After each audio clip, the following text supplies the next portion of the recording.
Hello everyone, कैसे हो?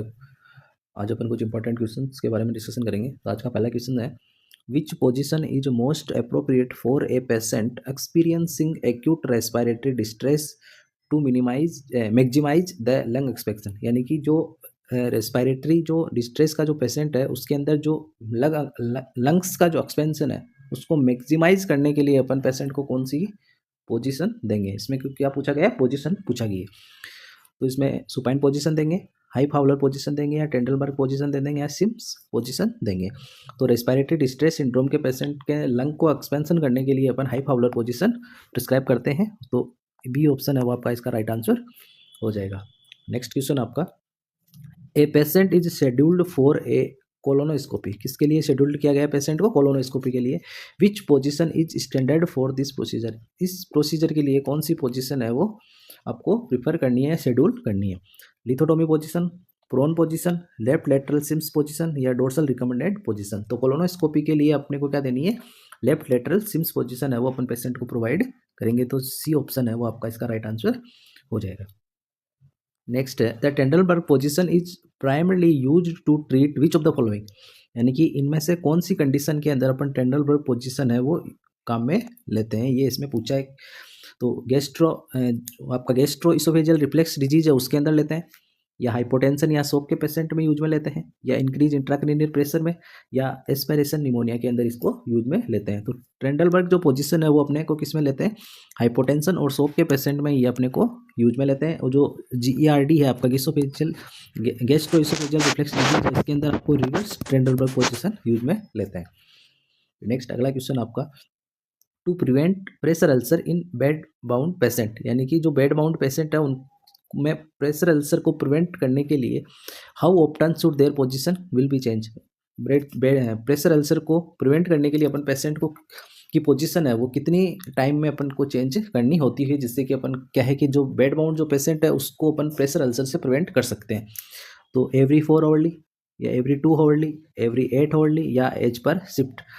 तो जो अपन पोजीशन चेंज करेंगे डिक्यूबेटिक अल्सर या प्रेशर अल्सर से बचाने के लिए पेशेंट को, उससे तो एवरी 2 आवरली अपन इसमें पोजीशन है वो चेंज करेंगे। नेक्स्ट अगला क्वेश्चन है, position is used for a patient undergoing A vaginal examination और चाइल्ड बर्थ। यानी कि जो वेजाइनल एग्जामिनेशन और जो चाइल्ड बर्थ है इसके अंदर अपन कौन सी पोजीशन है वो अपन पेशेंट को प्रोवाइड करेंगे? Trendelenburg position, lithotomy position, prone position, या सुपाइन पोजीशन। तो आपको वेजाइनल एग्जामिनेशन और चाइल्ड बर्थ के दौरान जो पोजीशन है वो अपन देते हैं लिथोटोमी पोजीशन। तो बी ऑप्शन है वो आपका राइट आंसर हो जाएगा। फिर नेक्स्ट है अगला क्वेश्चन है, after a lumbar puncture the patient should be placed in which position to prevent a spinal headache. यानी कि लंबर पंक्चर के बाद में अपन पेशेंट को कौन सी पोजीशन में अपन उसको कौन सी पोजीशन देंगे जिससे कि उसमें क्या प्रिवेंट किया जा सके? स्पाइनल हेडेक है उसको प्रिवेंट किया जा सके।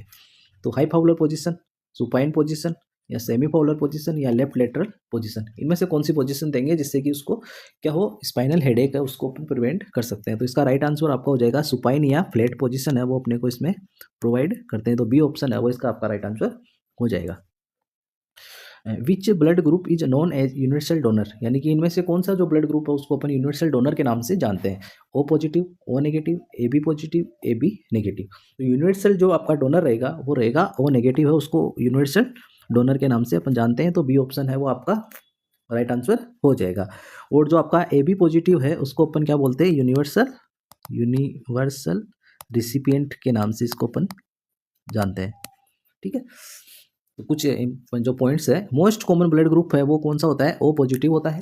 लिस्ट कॉमन जो ब्लड ग्रुप होता है वो होता है ए बी नेगेटिव। ये कौन सा होता है? लिस्ट कॉमन होता है, मोस्ट कॉमन ओ पॉजिटिव होता है।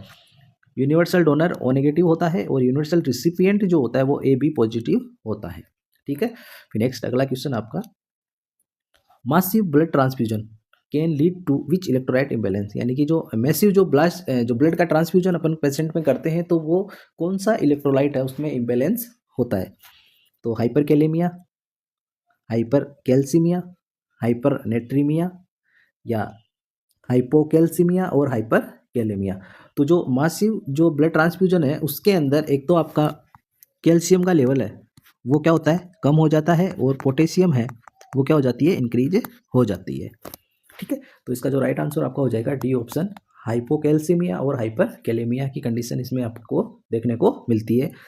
नेक्स्ट अगला क्वेश्चन है, cannula preferred for blood transfusion in adult to prevent haemolysis, यानी कि जो कैनुला है वो प्रीफर किया जाता है ब्लड ट्रांसफ्यूजन इन एडल्ट के अंदर, जिससे कि अपन क्या प्रिवेंट किया कर सकते हैं, हीमोलाइसिस को प्रिवेंट किया जा सकता है।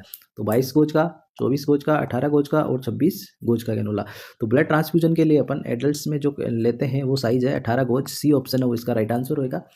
और अगर अपन ब्लड के डोनेशन के अंदर देखें तो ब्लड डोनेशन में अपन को 16 गोज का कैनुला यूज में लेते हैं, और इमरजेंसी के अंदर अगर अपने को इमरजेंसी के अंदर ब्लड ट्रांसफ्यूजन करना पड़े तब उसमें अपन कौन सा लेंगे, 16 गोज का कैनुला अपन इसमें यूज में लेते हैं। बाकी जो मोस्टली है वो अपने एडल्ट्स के अंदर ब्लड ट्रांसफ्यूजन में कौन सा लेते हैं, 18 नंबर का कैनुला यूज में लेते हैं। नेक्स्ट अगला क्वेश्चन है, high pitch musical whistling sound heard mainly during expiration are called, यानी कि जो एक्सपायरेशन के दौरान किसी पेशेंट में high pitch musical whistling sound अगर आपको सुनाई देती है, वो कौन सी ही कंडीशन में दिखाई देती है, उसको किस नाम से जानते हैं। जो high pitch musical whistling sound है वो अपने को किस नाम से इसको अपन जानते हैं, तो इसको अपन जानते हैं विच साउंड के नाम से, जो कि अपने को किस में देखने को मिलती है, अस्थमा के अंदर ये इसमें देखने को मिलती है। तो जो high pitch musical whistling sound है उसको अपन विजिंग साउंड के नाम से जानते हैं। तो सी ऑप्शन है वो इसका आपका राइट आंसर हो जाएगा। ये थे आज के कुछ इंपॉर्टेंट एमसीक्यूज, इनमें से आपको क्वेश्चंस बहुत बार एग्जाम में ऐसे क्वेश्चंस पूछे जाते हैं, तो इसको अपना अच्छे से ध्यान देना। आज के लिए इतना ही, तब तक के लिए थैंक यू।